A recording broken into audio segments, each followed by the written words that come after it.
Hello everyone, welcome to This Day. It is Saturday, March 29th. I am Michael Taylor. Of course, you know all these things because I'm at the desk. It has to be Saturday. And we've got a great Saturday show for you. I wanted to get right to it. We're going to be talking with Memorial Cares and Thrive's Dr. David Law and Janie Hooper. They're going to be talking about Thrive event they're going to be doing next week. It's a good one. Going to have some vendors out there to meet people. Going to get connected with some healthy opportunities for you to learn a little bit about your health and how to stay healthy, and some great vendors they will be hooking you up with. So make sure you stay tuned for that. And then later in the program, McKetchern Company is going to be here talking about patios. Now is the time. If you want to get a patio ready for spring and summer, now is the time to think about that. If you're redoing one or going to build one out, they've got some great opportunities for you too. And Bree's going to be talking with those guys later in the program. Right now, we want to keep you informed. Hey, you know, there's no football on television. March Madness is almost over. What are you going to do? Well, it's maybe go out to watch some of the Village games. They're going to be starting on Monday. The time for waiting is over. Monday, March 31st through April 24th, we have the 2025 Village Games, 23 different events all over the community. Make sure you look up on the website and find out where the games are and how you can go out there and watch some of these fun athletes do some great competition. Should be a good one.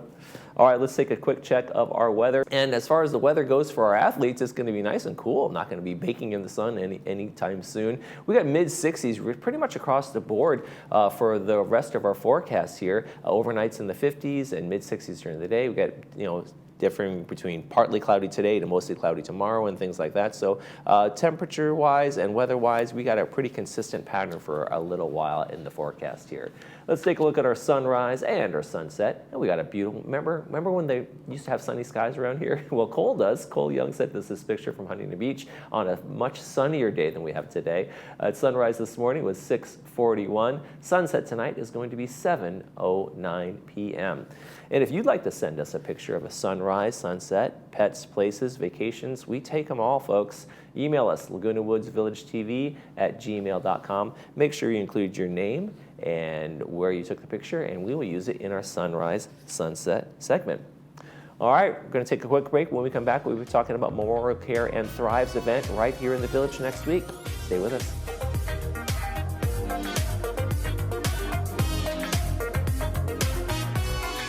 Who is RadNet? You've probably heard our name and seen our commercials, but you still might not know who we are. RadNet is the largest provider of outpatient imaging services in the United States, with over 8,000 employees and almost 400 imaging centers in 7 states. Likely, if you have had diagnostic imaging, you have experienced RadNet's high-quality, cost-effective imaging services. With 35 years of expertise, RadNet is leading into the future with advanced technology and the very latest AI technology. We are positioned for the future of healthcare. RadNet, leading radiology forward. Hey, beach walkers, grandkid chasers, stair climbers, dance lovers, weekend warriors, and yogis. Your life demands activity, and joint pain shouldn't hold you back. Get personalized joint care that's as unique as you, with high satisfaction rates to prove it. At Memorial Care, your joint replacement patient navigator will be by your side, helping you safely return to more. Like another beach, extra hug, and one more song. More from life is calling with Memorial Care.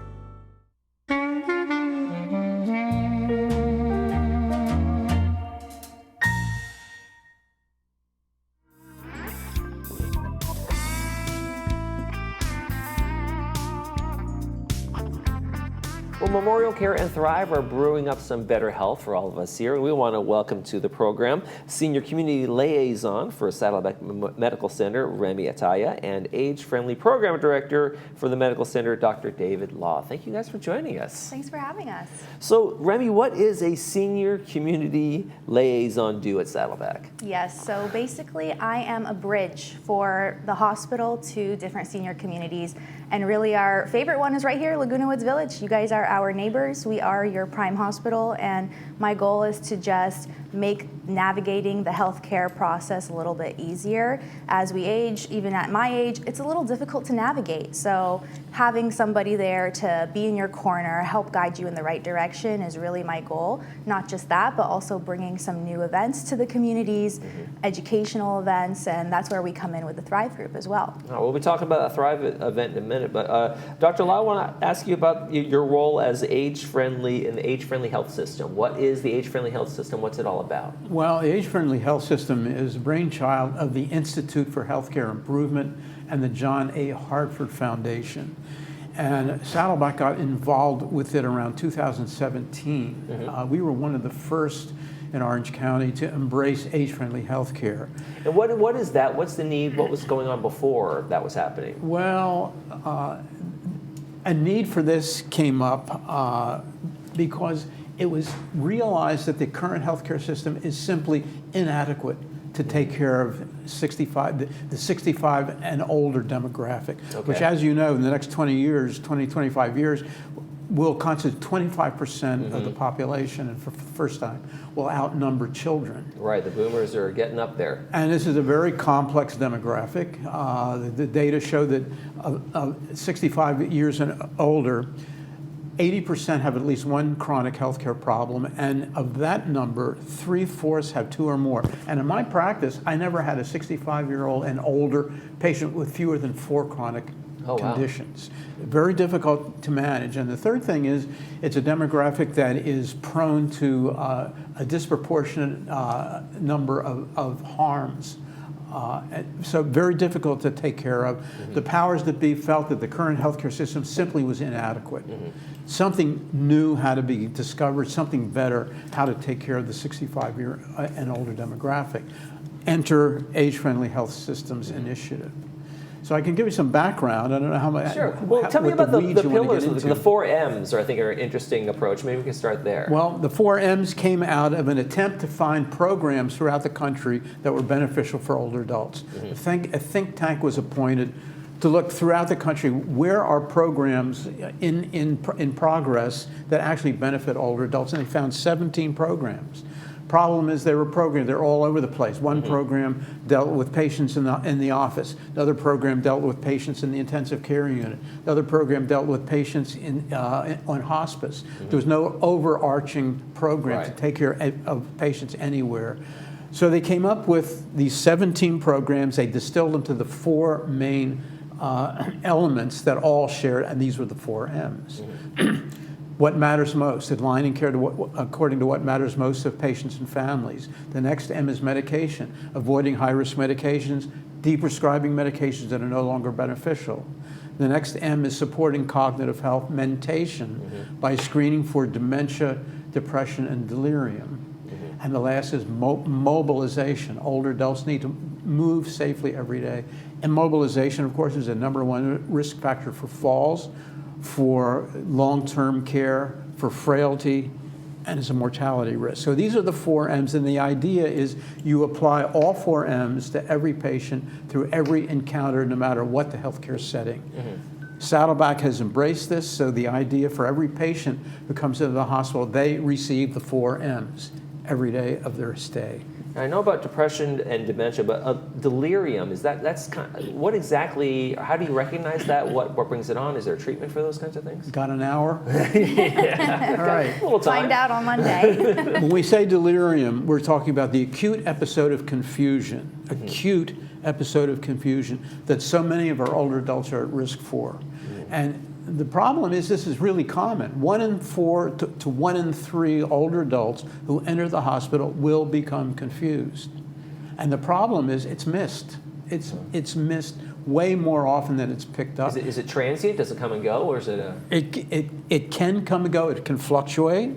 And the earliest signs are very difficult to spot.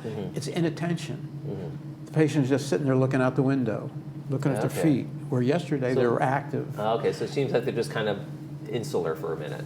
It's not for a minute. That's the problem. But Okay. it's a change, basically. It's a change, and it can be very difficult to pick up. And the problem is, if it's not picked up and addressed appropriately, the outcomes can be devastating to these patients. Anything from permanent cognitive impairment to complications to increased length of stay, to death in the hospital. It's a high mortality rate in patients who develop delirium if it's not picked up and managed appropriately. Well, like we said, you guys are teaming up with Thrive for an event on Monday at 2 o'clock over at Clubhouse 7. Tell us about the event. What can people expect when they get there? Yeah, so you're going to be hearing a lot more about this. Like you said, delirium is an incredible topic to talk about because there's so much to discuss, and it's so important to understand it. So we're going to have a full hour discussion of getting to know what that is and having a space available for people to ask questions. So we'll have a good Q&A session as well. we really want to have these Thrive events because sometimes learning about these things can be a little bit daunting. So Thrive provides a fun and welcoming space for people to not only just learn, but to laugh and to enjoy and to really gain something and also feel that sense of community as well. So we'll be having that on Monday, like you said. Okay. And a little bit of coffee, a little bit of tea, so serve some light refreshments. Yeah, we'll have cookies there as well, so everyone can come grab a snack, grab a drink, and sit down and enjoy a wonderful discussion with Dr. Law and Janine Hooper, who will be there as well. And it's going to be a really great event. We're excited for it. Okay. And the people, you do want folks to RSVP, and there's an email and phone number on the flyer that we have there for you. So they're going to be emailing you and letting you know that they want to come on by, and yes, they please. can, as long as they do that ahead of time, they can come on in. Yeah, absolutely. They're also welcome to walk in. We do actually prefer RSVPs just so we can plan accordingly. But if it's a last-minute decision, you want to bring your neighbor, you're more than welcome to. And Dr. Law, how important are events like this to kind of go out into the community for people who might be hesitant to, even if they're ashamed or they don't know, they're confused, and they don't want to go to a hospital? Well, you have to be armed with information. Is my point, and I'm in that. I've been in that demographic for 20 years, and it's not very well known. And I think when people know about the potential and know how to look for it, particularly when their loved ones go in the hospital, what to do about it, what can be done about it, just simply learning more about it kind of takes a little bit of the mystique and the mystery out of it. And so people can really kind of get just some information. Let me figure out more, and maybe lead to some treatment, maybe lead to some help as well, right? That's right. Yeah, okay. So when you guys set these events up, and when you're going out in the community, what's some of the feedback you get from people who come to your previous events? Are they thankful for it? Do they come away with information? Are they setting up appointments, or all of the above? A little bit of all the above, to be honest with you. We always get some great feedback on our, because we give out some surveys at the end and we get some great feedback. And something that we really like and strive for is the socialization aspect as well. So people are coming in by themselves and leaving with new friends, not just new friends, but also new information. So, and if they need any help with anything with navigating the healthcare experience over here as well, we have so many resources around me. We have a social worker named Ronit as well, who's very helpful. So gaining so many different things just from 1 hour event, And also I wanted to mention that learning about delirium is so great, and at Saddleback we have a help program, which is a volunteer program for others to learn about delirium and help others that are in the hospital currently to navigate those signs and prevent delirium from happening. So we'll also be discussing opportunities for others to volunteer at the hospital and get involved in their community as well. Great opportunity to get out there. Dr. Law, what do you love about doing this? You out there, you're at these events, you've done these before, and you're giving a lot, but what do you love about doing this? I love to see the way the audience absorbs the information and want more. I mean, they're always asking great questions. A lot of times they had no idea these things happen, or that they have the opportunity to question their physician about certain things and ask questions. I was amazed to see that. Particularly, we were talking about medication. We were talking about polypharmacy, all the medications patients take. They were amazed to see that they don't have to take those medications that the physicians, and they can ask the physician, "What's the benefit? Why am I? What happens if I don't take it? Well, I don't want to take that medication." That they have that opportunity, that's within their purview, to ask, to question the care. And there's an environment like a Thrive where other people are asking questions, and it kind of frees them to say, "Oh, this has happened to me, maybe I'm not alone in this world." Yeah, exactly. Exactly. Yeah. They love the information. They absorb it like sponges, and usually end up wanting more. Well, there you go. All right, how can people get more? Tell us all about the event one more time before we wrap up here. Yeah, absolutely. So it's going to be on Monday, March 31st, 2 to 3 p.m., Clubhouse 7. We will have tea, coffee, cookies, decaf options as well. And you can send me a message on either phone or email. Give me a call. Happy to give your call a shout. So let me know. All right, Remy Atta and Dr. David Law from Memorial Care Saddleback Hospital, thank you so much for joining us. And we will see you, Dr. Law, over at the event on Monday. You bet. Thanks for having us. Thank you. You're watching ThisDay. We'll be right back.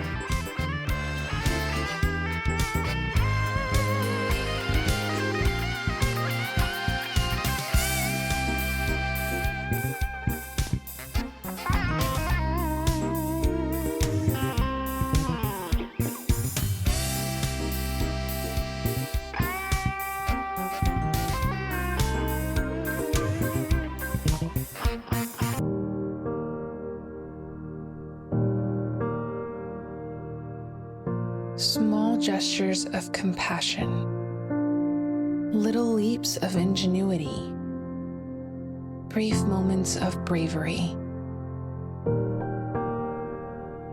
This is memorial care, where being the difference makes the difference. Ladies and gentlemen, please take your seats. Something is happening tonight at the Barclay. The Barclay in Irvine. Live entertainment, you don't want to miss it. Tonight at the Barclay.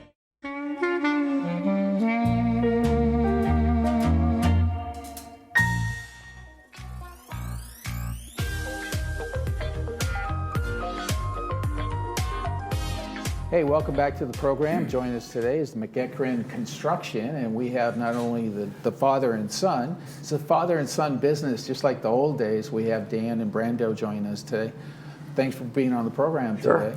Now, Brando, I remember we talked to you about a year and a half ago. You were kind of fresh out of school, and we're kind of, figuring out what you were going to be doing, and you were, working with your dad, I'm sure, all the way from a little kid till now. Yeah, I've been in the area a long time. How's that transition been going for you? It's been going good. I've been doing a lot of patio replacement. Right. It's replacing old panels with a new one. It looks really good. Looks brand new. Yeah. Doing that for, about a year now. I'd say I've been doing it more regularly. But it's been great to get to know the community better, spend more time in here, more professionally instead of just like a little kid. Exactly. I bet when you were a little kid, you didn't realize all the work your dad was doing in this community, right? Yeah. No, it's been interesting. He's probably more successful now than he has been at any other point. So it's been cool, kind of seeing it all work out. And, kind of. Yeah. And you worked with Steve too, remember Steve? With Steve. Steve's a great framer. Yeah, we have a lot of the same subcontractors. Since I've been like 5, see a lot of the same guys. And that's what's important, because you've established a foundation of subcontractors and work ethic. And now Brando's kind of taken that lead a little bit, and you've kind of set the tone.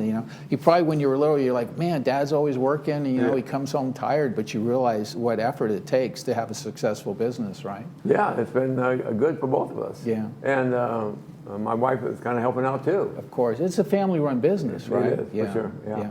And now you used to do a lot of different things in the community. Yeah. But now you're really focusing on that patio enclosure. I like when companies just want to focus on what they do best, right? Yeah, we kind of started out years ago, 35 years ago, doing patios and that, and then sort of transitioned into doing a lot of remodels and kitchens and bathrooms and all that. And then, a few years ago, we decided just to go back to doing the patios, and that's paying off good because it's pretty busy and it's. Well, there's a lot of opportunities in our community because people always want to have that extra living space. Exactly right, especially during COVID and all that. People kind of, backed off a little bit in some of this stuff, and then I think they said, well, let's do a little patio, a little more less expensive, I think, and so I think it's worked out for us. Yeah, and one of the advantages of working in our community for so long is you start to understand the whole permit process that we have in our community, because you not only have the HOA restrictions and rules, but you also have a city process as well. How has that permit process been working out for the both of you? Well, it's like, one thing really good is my wife, who used to be in the mortgage business, was, she left that a few years ago, and now she took over pulling all the permits, and that took a lot of stuff off of me. I'm pulling permits, I did it all, but I never really liked doing that part of it, and she's actually kind of and it worked out because it freed up a little time for me. And I'm a bike rider, and a couple of days like Tuesday and Thursday, I like to get out and ride. Yeah. And so I get up, do a little work, I can get on the bike, ride for like 40 miles, and I can take my phone with me.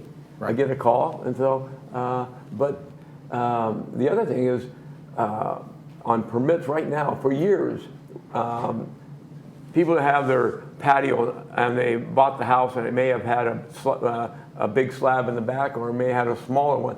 And for years, Laguna Woods, the HOA, allowed them to square this off and let's say if the slab was only out 8 feet, and they would let them go out another 2 feet or so. And that was the way it went until recently. And now we're like, someone will call and have me do a proposal for them, and I'm like, well, you can't go out. And so you know, that's kind of been a bit of an issue. Right. And so I'm hoping that maybe someone may change their mind on that issue at some point and let us go the whole distance. But you know, the permit process is with my wife doing that part of it, and the homeowner, I mean the office there where we get the permits, they're doing a lot better. So we're getting the process seems to be working a lot better for all, you know, especially for the residents, and especially for our contractors out there. They want to get the work done. Yeah, exactly, and it is. And that's good for all of us. Absolutely. Now, how are the commercials working out for you? You know, you've been doing some pretty cool commercials the last couple of months. You know, the commercials, we got started with those, I don't know, a year and a half ago, I guess. And I didn't really know what to expect, but thought I'd go out there and give it a shot. And it's been really good. It's surprising how many people come up to you and say something to you. And the guy called me the other day.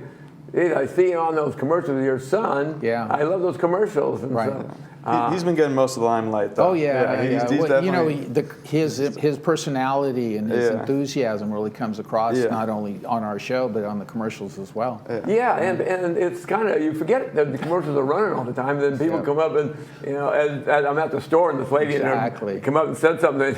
It's like, oh, the commercial. Yeah, you say, oh, yeah. So they're actually kind of, they stand off a little bit when they see someone on TV. They think it's bigger than it is. Exactly, yeah. You're Stater Brothers, you're waiting in line and someone's staring at you and you're like, do I know you? Yeah, exactly. And they're like, oh, you're the person on TV. Because a lot of times someone that I may have met them 10 years ago and then they're looking at me and then I'm thinking, do I know them from I did work for them or is it the commercial? Exactly. So, well, you guys are celebrities now. It helps. And it's helped the business. It's good for business, right? Yeah. What has been surprising to you as far as working with the community and the different residents that you've encountered? I think just like the long-term relationships you can build with some of these people just over time. Like some of the most important people in my life growing up were just customers that my dad had met and then transitioned to just, you know, just a friendship. Right. I don't know if some of your viewers might know Nina Bryce specifically, but she was a former client of my dad, and she was basically like my godmother growing up, pretty much. So there's a lot of you form a lot of long-term relationships with these people that you meet through beginning with a business transaction. Exactly. And Jim and Christine just and I went to a Tigers game with a guy from over here. That's something. So it was meet a lot of people and you do other stuff, find out about them. So it's been a lot of fun. Great. Well, we're at March already, the middle of March. Can't believe it's already that. Of 2025. How do you see the rest of the year turning out? Man, I just from the start, I'm thinking pretty good. I think it's going to be a good year, and with Brando doing some of these panel repairs, we're able to do that. That's a nice little business. These old panels have been, old covers have been up there, and I have these panels, we can place them. And he took that over, and it takes a certain skill to do this, and he's done real well with that. And with the patios, and especially focus on patios, and I think they're going to be real good. I have a nice little lead to go talk to a customer after I leave here. Great. Remember, I told them, I called them last night, said, hey, turn on channel TV 6 this morning at 9, you might see me. Exactly, and you'll be coming right over. I know, I'll be over afterwards. Yeah. As you start working on all these different things, have materials changed? You know, I know they've changed a lot since you started, but I see technology and I see materials changing for the better. Yeah, that's why specifically a lot of the stuff I'm replacing, it's a lot of older stuff. They don't make the same. So you can replace the plastic panels; they still make those. You can't replace the older metal, the larger kind of scaffolding. So that's why the patio rooms that he's doing mostly now, I'll help get prepared for that, whatever, do the demo, and then I'm doing a lot of the older replacements to kind of bring them up to the 2025 standard. Right. Yeah, wow. So we're getting there. Yeah. So they are. Things are. The windows we put in now are pretty much just as good as you put in a house.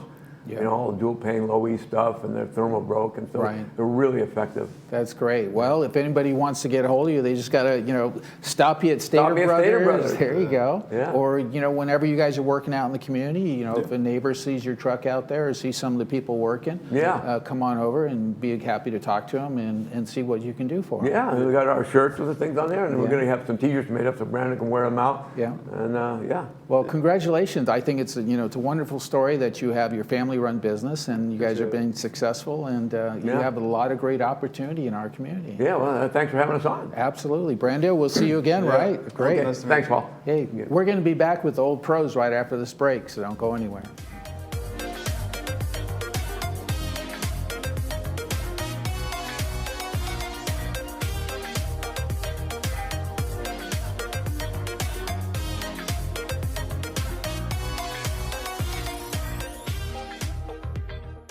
Annette, how long has it been since we built your patio room? A couple, 3 months, I guess. Yeah. And so how's it working out for you? It's just working out great, and you did it in such a timely manner, and we just love it out here. Yeah, and when you gave us this job, I told you, we'll do a nice job for you.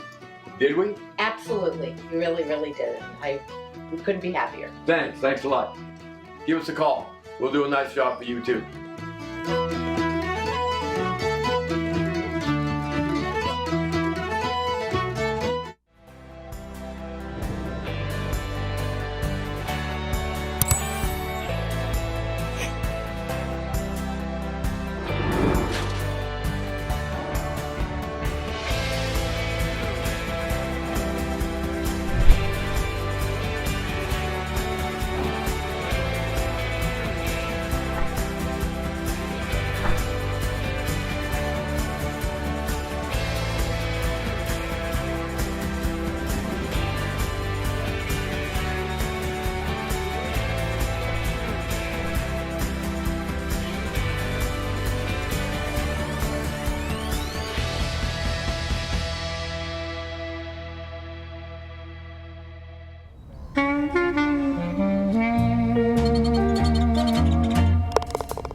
Saturday is always a great day for a Saturday movie, and we've got a great movie just for that. It is Trading Places. This was back in 1983. Stars Eddie Murphy, Dan Aykroyd, and Jamie Lee Curtis. It's a classic one. It's a great comedy. It's brought to us by Hoag Orthopedic Institute. Going to be on 2 p.m. with the subtitles and 6 p.m. without the subtitles. It's a story of a snobbish investor and a wily street con artist, and they find their positions reversed as part of a bet by two callous millionaires. It's got some great scenes in there. I always remember the Dan Aykroyd at the buffet scene, dressed as Santa. I remember that one. And then there's the boxcar scene when they're in there, and it's a really good one. You tell me what your favorite ones are. We'll compare notes on Trading Places, but it's a great one. You'll enjoy that one. Let's take a quick check on our weather while we get ready to head out here. And it is going to be partly cloudy today. Mostly cloudy. You guys can see a pattern developing here. We got clouds, a little bit of sunshine here and there as the burn-off comes in the afternoons, but mostly going to have temperatures in the mid-60s, overnight temperatures in the 50s, and pretty nice pattern for this time of year as far as spring goes. No more rain in the forecast at least, and no more blistering 80 or 90 degree days too, so we'll take this as we go. All right, that's going to do it for this edition of This Day. On Monday's program, we're going to be welcoming the All Musicians Club and the Bocce Club, talking about their events they have coming up, so stay tuned for that one. Bree Cox Kennedy will also be in here. I have the rest of the weekend off. That's going to do it for this edition of This Day. I'm Michael Taylor. For all of us here at Village Television, we hope you make this day a great one.